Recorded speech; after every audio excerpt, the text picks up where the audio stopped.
अस्सलामुअलैकुम, मेरा नाम सैयद मोहम्मद चैनल पर बहुत बहुत खुश आमदेद स्वागत है। जो नए वो चैनल को ज़रूर सब्सक्राइब कर लें, वीडियो को लाइक एंड शेयर ज़रूर करें।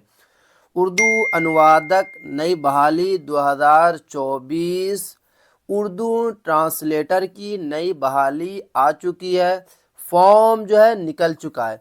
तो आज मैं आपको इस वीडियो में बताऊंगा कि कितने पद आए हैं, कौन कौन से स्टूडेंट एलिजिबल हैं, आप इसका फॉर्म कैसे भरना है, फॉर्म का लास्ट डेट क्या है, पूरी जानकारी दूंगा। क्योंकि आपको पता है कि ये बहाली बिहार मदरसा स्टूडेंट के लिए काफ़ी बड़ी बहाली है। जिनके पास फ़ुक़ानिया मौलवी आलिम की डिग्री है वो फॉर्म ज़रूर भर सकते हैं, या फिर अदर स्टेट से भी अगर आप आते हैं और आप स्कूल बोर्ड से अगर आपने कुछ डिग्रियां ली है तब भी आप जो है फॉर्म भर सकते हैं। तो पूरी जानकारी मैं आपको इस वीडियो में दूंगा, क्योंकि ऑफिशियल जो है लेटर आ चुका है। तो वीडियो को आपको लास्ट तक देखना है, कहीं पे भी आपको स्किप नहीं करना। तो चलिए मैं आपको लेकर चलता हूं ऑफिशियल।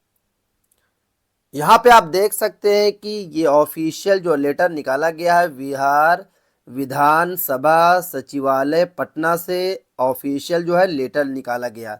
इसमें जो है 4 तरीके की वैकेंसी निकाली गई है। विज्ञापन संख्या 5/2024 देख सकते हैं, बिहार विधानसभा सचिवालय अंतर्गत। यहाँ पे नंबर 1 में देख सकते हैं कि जो वैकेंसी निकाली गई पुस्तकालय सहायक की वैकेंसी निकाली गई है। दूसरी जो वैकेंसी निकाली गई है उर्दू अनुवादक के लिए वैकेंसी निकाली गई है। तीसरी जो वैकेंसी निकाली गई है उर्दू सहायक एवं यहाँ पे देख सकते हैं चौथी जो बहाली है अनुवादक अंग्रेजी या हिंदी के रिक्त पदों पर भर्ती के लिए आयोजित होने वाली प्रतियोगिता परीक्षा हेतु विज्ञापन संख्या 5/2024। अब यहाँ पे अगर आप देखने की कोशिश कीजिएगा तो यहाँ पे देख सकते हैं कि रजिस्ट्रेशन फॉर्म का जो डेट है, रजिस्ट्रेशन तथा ऑनलाइन आवेदन करने की प्रारंभिक तिथि एवं समय 29 तारीख 11वां महीना 2024। आज जो तारीख है 28 तारीख है, यानी कि कल से आप जो है उर्दू ट्रांसलेटर का आप जो है फॉर्म भर सकते हैं। 29/11/2024 11 बजे से ये फॉर्म भरा जाएगा। इसका जो लास्ट डेट रखा गया है यहाँ पे आप देख सकते हैं कि 13/12/2024, यानी कि आपको टाइम मिलेगा सिर्फ और सिर्फ 14 दिनों का टाइम मिलेगा। उसके बाद जो है परीक्षा शुल्क भुगतान करने की अंतिम तिथि और इसका जो पेमेंट का लास्ट डेट रखा गया है 15/12/2024 तक जो है लास्ट डेट है। चलिए अब मैं आपको पद दिखा दे रहा हूँ कि कौन से कितने कितने पद किसके लिए निकाले गए। उसके बाद नीचे आइए, नीचे आने के बाद यहाँ पे आप देख सकते हैं कि ये जो बहाली है पुस्तकालय सहायक की जो वेतन मिलेगा आपको 44,900 से लेकर 1,42,400 से भी ज़्यादा मिलेगा, क्योंकि ये लेवल 7 की बहाली है। देख सकते हैं कि वेतन स्तर जो है 7 की ये बहाली है। उर्दू अनुवादक के लिए जो बहाली है सेम बहाली है, 44,900 से लेके 1,42,400 तक जाएगा। उसके बाद उर्दू सहायक के लिए भी जो है 44,900 से लेके 1,42,400 तक जाएगा। उसके बाद जो है अनुवादक यानी अंग्रेजी हिंदी के लिए भी जो है बिल्कुल सेम है, 44,900 से लेके 1,42,000। यानी कि इसमें जो सैलरी काफ़ी अच्छी दी जा रही है आपको।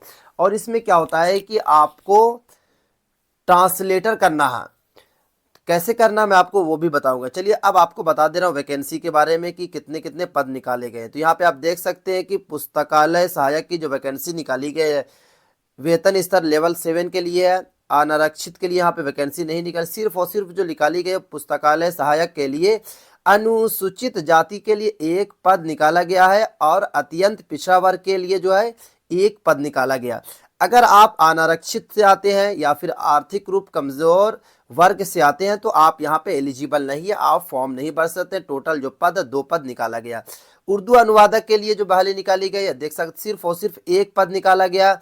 वो भी 1 पद देख सकते हैं कि अनुसूचित जाति के लिए 1 पद निकाला गया। अगर आप इस कास्ट से आते हैं तो आप एलिजिबल हैं, आप फॉर्म भर सकते हैं। उर्दू सहायक के लिए यहाँ पे आप देख सकते हैं कि 1 पद निकाला गया, वो भी अनारक्षित के लिए 1 पद है। यहाँ पे आप देख सकते हैं टोटल 1 पद है। उर्दू सहायक के लिए पद निकाला गया है 2 पद निकाला गया। तो 1 पद तो अनारक्षित के लिए और दूसरा पद जो है पिछड़ा वर्ग के लिए निकाला गया।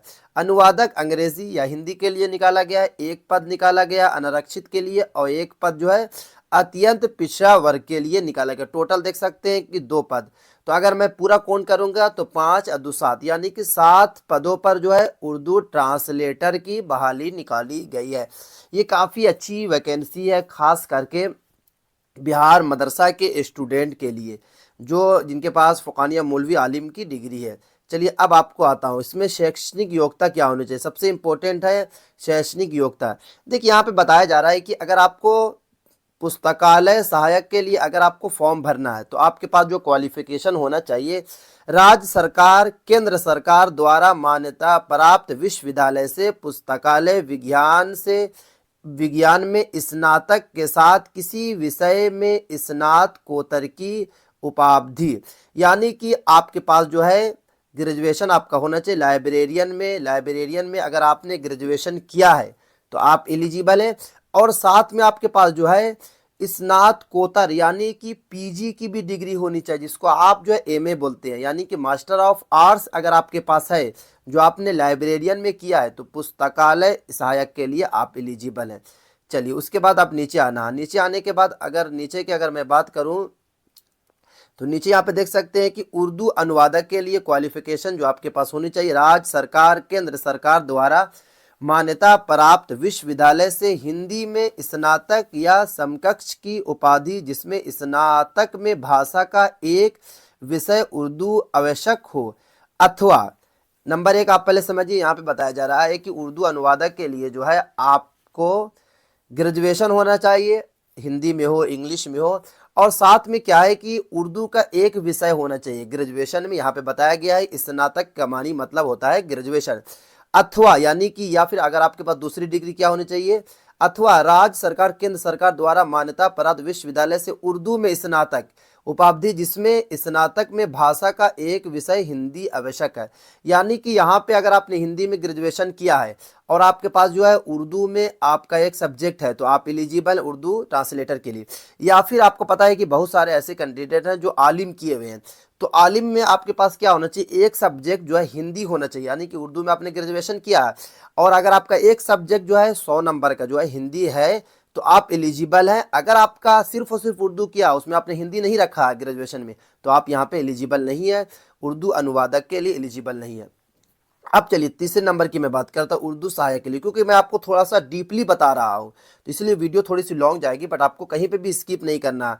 उसके बाद उर्दू सहायक की अगर मैं बात करूँ, राज्य सरकार केंद्र सरकार द्वारा मान्यता प्राप्त विश्वविद्यालय से स्नातक या समकक्ष की उपाधि जिसमें स्नातक में भाषा का एक विषय उर्दू आवश्यक हो। उसके बाद बताया कि उर्दू सहायक के लिए क्या है कि अगर आपने किसी भी लैंग्वेज में विषय में अगर आपने स्नातक किया ग्रेजुएशन किया, उसमें आपका 100 नंबर का उर्दू है तो आप एलिजिबल है। जैसे कि आलिम वाले आपको पता है कि अरबिक से करते हैं, उनका तो उर्दू रहता है, तो वो यहाँ पे एलिजिबल है। देखिए सबसे बड़ी खुशखबरी की बात है, अगर आपने फारसी से किया है, अगर आपने फारसी से ग्रेजुएशन किया बट अगर आपने उर्दू एक सब्जेक्ट रखा और आपको पता है कि कॉमन है, सभी लोग जो है एक उर्दू रखते हैं, तो उर्दू अगर आपके पास है तो आप यहाँ पे एलिजिबल हैं, आप जो उर्दू सहायक के लिए फॉर्म भर सकते हैं। उर्दू अनुवादक के लिए बिल्कुल वही रखा गया है कि आपको जो है एक जो है हिंदी से किया है तो आपको उर्दू एक रख लेना, अगर आपने उर्दू से किया है तो एक सब्जेक्ट हिंदी होना चाहिए। चलिए अनुवादक अंग्रेजी की अगर मैं बात करूँ तो यहाँ पे बताया गया राज्य सरकार केंद्र सरकार द्वारा मान्यता प्राप्त विश्वविद्यालय से हिंदी में स्नातक या समकक्ष की उपाधि जिसमें स्नातक में भाषा का एक विषय अंग्रेजी, इसमें बिल्कुल सेम बताया गया है कि आप अगर आपने हिंदी में ग्रेजुएशन किया तो एक सब्जेक्ट आपको इंग्लिश में अगर है तो आप एलिजिबल हैं, या फिर अगर आपने इंग्लिश में ग्रेजुएशन किया है और आपने एक सब्जेक्ट जो हिंदी रखा है तो आप एलिजिबल हैं, आप जो है फॉर्म भर सकते हैं। उसके बाद आरक्षण, कुछ बिहार के लोगों को भी इसमें छूट भी दी गई है, बट अगर आप कहीं से भी आते हैं, नंबर यहाँ पे देखने की कोशिश कीजिएगा, अभ्यर्थियों का भारतीय नागरिक होना अनिवार्य है, यानी कि सिर्फ और सिर्फ यहाँ पे बिहार वाले ही नहीं फॉर्म भर सकते हैं, किसी भी स्टेट से आप आते हैं तो आप एलिजिबल हैं, आप जो है यहाँ पे फॉर्म भर सकते हैं। उसके बाद अगर आप नीचे आइएगा तो नीचे आने के बाद इसमें पूरा बात बताई गई है कि आरक्षण को थोड़ी सी छूट दी गई है, बिहार के निवासी को छूट दी गई है। उसके बाद आप उम्र सीमा में जो अगर मैं बात करूँ तो उम्र सीमा में क्या है कि 1 तारीख 8वां महीना 2024 को न्यूनतम उम्र 1/8/2024 से आपकी उम्र को काउंट किया जाएगा, तो आपकी मिनिमम जो एज होनी चाहिए 21 साल। अगर आपने 21 साल अगर आपकी मिनिमम एज है, अगर आप 20 साल के हैं तो आप फॉर्म नहीं भर सकते, कम से कम 21 साल होने चाहिए। और ज़्यादा से ज़्यादा जो रखा गया है समान यानी कि अनारक्षित पुरुष के लिए 37 वर्ष रखा गया है, और समान आरक्षित महिला के लिए जो आपको पता है कि 40 साल रखा गया। उसमें से अनुसूचित जाति एवं अनुसूचित जनजाति के लिए जो है 2 साल का छूट मिला है, 42 साल हो गया। उसके बाद अगर आप कार्मिक एवं प्रशासनिक सुधार विभाग समर्पति समान प्रशासन विभाग के संकल्प संख्या इतने से आप हैं तो यहाँ पे भी आपको जो 3 साल का देख सकते हैं कि आपको छूट दिया गया है। उसके बाद अगर यहाँ पे देख सकते हैं कि कोई जो है दिव्यांग वगैरह हैं तो उनके लिए जो है 5 साल की छूट रखी गई है। चलिए अब आपको नीचे आने की परीक्षा आपको किस तरीके से होगा। तो परीक्षा की अगर मैं बात करूं तो उपयुक्त पदों के लिए 2 चरणों में परीक्षा ली जाएगी। देखिए आपको पता है कि उर्दू ट्रांसलेटर में क्या होता है कि पहले आपको जो है एक जो है प्री एग्जाम देना पड़ता है। प्री अगर आप क्वालिफाइड कीजिएगा तो फिर मेंस देना पड़ेगा। इसमें 2 एग्जाम देना पड़ता है। तो पहले क्या है कि आपको एक प्री देना पड़ेगा। जो लोग प्री में क्वालिफाइड होते हैं तो वो एलिजिबल हो जाते हैं मेंस के लिए। फिर आपको एक मेंस का एग्जाम देना होता है। मेंस जब क्वालिफाइड हो जाएंगे तो फिर डायरेक्ट आपकी यहाँ पे वैकेंसी लग जाएगी। उपयुक्त पदों के लिए 2 चरणों में परीक्षा ली जाएगी। सर्वप्रथम एवं प्रारंभिक परीक्षा यानी कि वस्तुनिष्ठ एवं बहुविकल्पीय यानी कि OMR शीट जो है उत्तर पत्रांक आधारित आयोजित होगी, जिसमें सफल अभ्यर्थियों को मुख्य परीक्षा यानी कि वर्णनात्मक ली जाएगी।